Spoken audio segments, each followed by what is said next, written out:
Hello, I am the Gentlemanly Gamer, and welcome to the Undisputed Nerds YouTube channel. You're about to watch a clip from our podcast, which we do every week, and you can find on Spotify, Apple Podcasts, and all of your other favourite podcast platforms. Don't forget to leave us a like and a subscribe on the YouTube channel if you haven't already, and we hope you enjoy the clip. Do you want to talk about Devil's Reign? A mini clip? Doing a little bit of content straight after. Yeah. Oh, this is exciting. We've never done this before. Yeah. It's just like a little Patreon, little Patreon push. Give me your thoughts on Devil Reign. I mean, I enjoyed it. I will be honest with you, it did seem a bit all over the place. Yeah, like it was very scattershot, kind of like I loved that they made Luke Cage Mayor of New York. I thought that was great. Like I was like, yes, really I'm cool. All in on that. That's really good. But then the rest of it was just kind of a bit like, oh, okay. And it turns into what most Marvel team up things normally do, which is like a big battle against lots of people at the end. You know, when Kilgrave took over everyone's mind, I was just kind of like, and then killed his kids. I was like, okay, great. And I didn't know some of the characters either because I've been out of the loop with some of the stories, so I didn't know that Fisk had a new wife. Yes. I didn't know that had happened. I didn't know about the Spider-Man in that is Ben Reilly. It's not Peter Parker. Correct. I was going to ask you that if you had realized that it wasn't Peter Parker. Yeah, of course it's me. What are you talking about? Of course I realized it. But like, it was. I don't know. It was just strange. It was a strange read.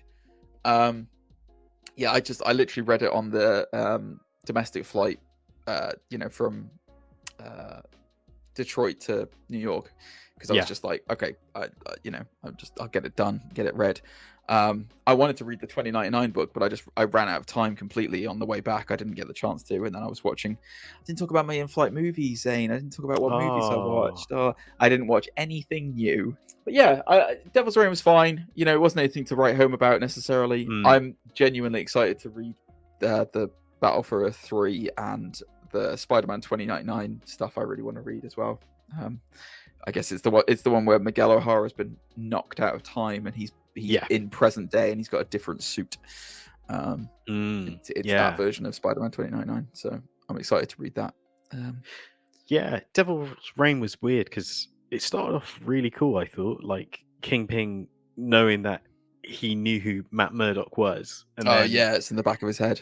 Yeah, and like something had taken that memory away from him. I really liked it, and like he was like super possessed about it. But I don't know if Marvel will like drag it out longer, because like you said, there's that bit where there's like a mini time skip when there's like drones around and stuff, and I was like, I felt like detached from it from then, if you know what I mean. I was just kind of it just felt like honestly, it just felt like a really. You feel free to edit this. A really crap version of the Superhero Registration Act. It's funny you should say that. A lot of people said this feels like the third version of it, third or fourth time they've done Civil War. Yeah, because it's just like, and then you've got like all the villains are now Thunderbolts, and they're all on the right side of the law, and it's just kind of like, you kind of done this already, guys. Like, but you've just scaled it down to just be New York now, except and it's forgetting. And forgetting that most of the events in Marvel take place in New York anyway. It's like literally the big massive fight between Captain America and Iron Man. The first one they have is in Times Square. Yeah. The Skrull invasion is in New York. Like Galactus's first appearance is in New York. Like everything happens in New York. So it's just kind of like, I appreciate the fact that you want to miniaturize the Superhero Registration Act, but no, it's, again, the more I talk about it, the more I dislike it.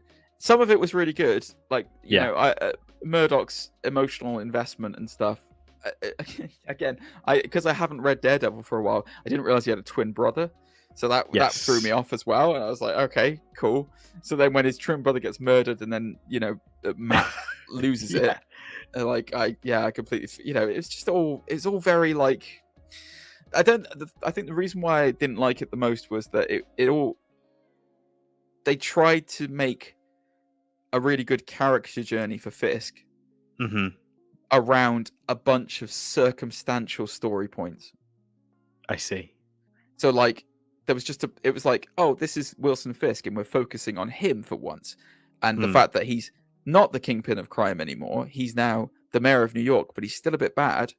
Yeah. And he's trying to rediscover what he is because he can feel something wrong with him. At the same time as Daredevil's discovering himself in this way. And that's the core edict of it. But then they also just went, oh, by the way, there's all this other stuff. There you go. It's New York is crazy. Oh, they're all going bad. Oh no, what's happened? Oh, drones. Ooh, oh no, Spider-Man's hurt. Oh, look, here comes Luke Cage. He's going to be the mayor now. Oh, Kilgrave. Ben Riley Spider-Man, by the way.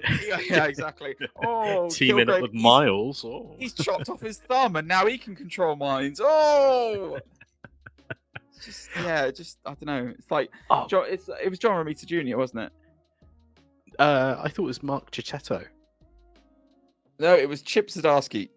Chip Zdarsky, yeah, wrote it, and art by Marco Cicchetto. It was Cicchetto. Yes, you're right. I don't like the artwork. Visually, it looks great. No, I've no gripes with the artwork whatsoever.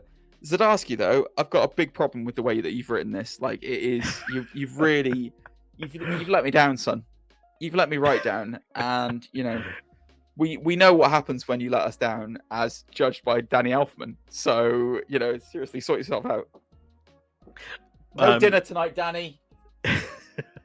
One last thing. I think it happens in the main version. I don't think it's a side story, but Doc Ock gets to take over the Baxter building.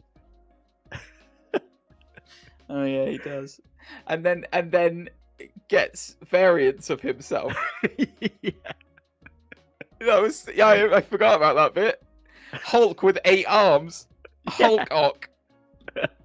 What the hell was that? It's like, you love Superior Spider-Man? The variants looked Let me great. tell you something. Oh yeah, and the Wolverine Superior Oh god. Yeah.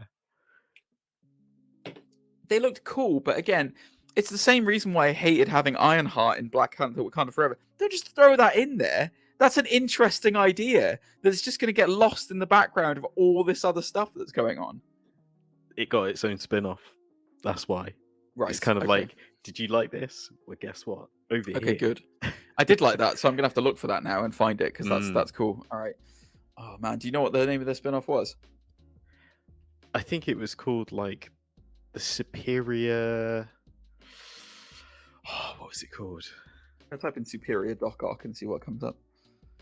Because I think me and Drax talked about it. Excuse me? I read the first when it was being like at the time of being published. Oh, I see. Right. Okay. That's fine then. Because it was like weekly. But I read the spin-off. I thought you were stealing my best friend away from me. No. Good. The Superior 4. The Superior 4. Okay. Cool. I will look that up.